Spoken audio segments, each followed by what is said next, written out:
वो बड़ी बड़ी बातें करने वाला नरेंद्र मोदी जी अपनी नोट को 7 साल नहीं चला सका।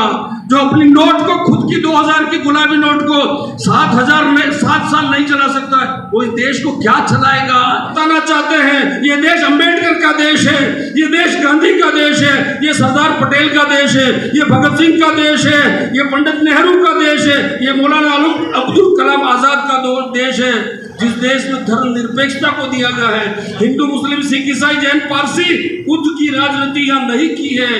या तो गांधी जी के वैष्णव जन तो तेने कहिए, पीड़ पराई जाने से महात्मा गांधी का दर्शन लेके हम लोग चलते हैं। इस देश में बहुत कुछ काम कांग्रेस पार्टी ने जो किया है, भारतीय जनता पार्टी उसकी कल्पना नहीं कर सकती। आप जानते हैं आजादी के बाद महिलाओं का कितना संरक्षण हुआ, और दुख होता है जब मणिपुर की धरती से एक कारगिल युद्ध में लड़ने वाले सैनिक की महिला को निवस्त्र किया जाता है, तब कैसी भारतीयता है? यह प्रश्नवाचक चिन्ह आज खड़ा होता है। इसलिए हर कांग्रेस मैन का जो गांव में रहता है, गली में रहता है, मोहल्ला में रहता है, बाजार में रहता है, उठ खड़े होकर ये कहने की आवश्यकता है, मैं उस राजस्थान का हूं। ये तो कहते हैं नहीं सहेगा राजस्थान। समझ में आता है ये बात? नहीं सहेगा राजस्थान कहने वाले लोग। क्या अशोक गहलोत जी ने 500 रुपए में गैस का सिलेंडर दिया इसलिए नहीं सहेगा राजस्थान? क्या अशोक गहलोत जी ने गरीब के बच्चे को दूध की योजनाएं लागू की इसलिए नहीं सहेगा राजस्थान? क्या अशोक गहलोत जी ने गरीब के बच्चे को स्कूल की ड्रेस दी है इसलिए नहीं सहेगा राजस्थान? एक गरीब स्कूल के बच्चा जो स्कूल में पढ़ता है उसको ड्रेस देने के बाद सिलाई के लिए पैसा दिया है इसीलिए नहीं सहेगा राजस्थान?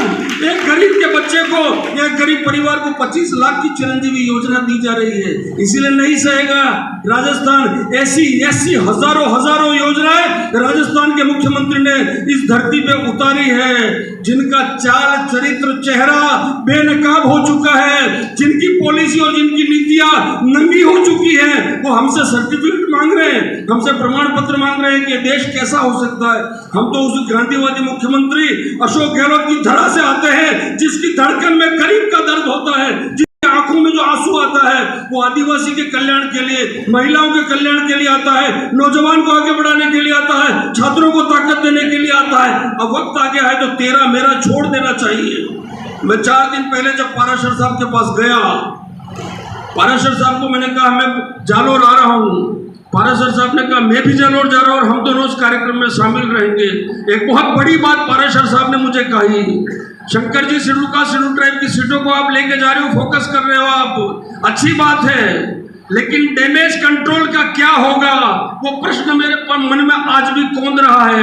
इस डैमेज कंट्रोल की जो चिंता पुखराज जी पाराशर ने की है, चाहे रामलाल जी हो, चाहे मंजू जी हो, चाहे रमीला जी हो, चाहे भंवर जी हो, चाहे शेड्यूल कास्ट का कोई नेता बैठा हुआ है, मैं आपसे कहना चाहता हूं, क्या कांग्रेस पार्टी इसीलिए है कि हमको टिकट दे दे?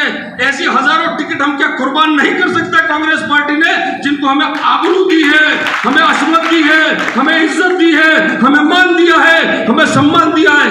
क्या होती है बड़ी बात वो टिकट में? लेकिन हमारी सोच को बदलना पड़ेगा, हमारे जज्बातों को टटोलना पड़ेगा कि क्या हम केवल टिकट के लिए नेता हैं? क्या समाज के प्रति हमारा दायित्व है? क्या पार्टी के प्रति हमारा दायित्व है?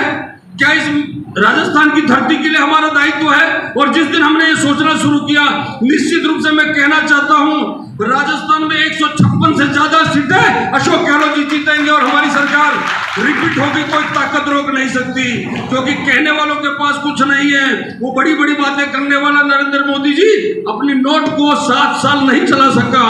जो अपनी नोट को, खुद की 2000 की गुलाबी नोट को 7 साल नहीं चला सकता है, वो इस देश को क्या चलाएगा?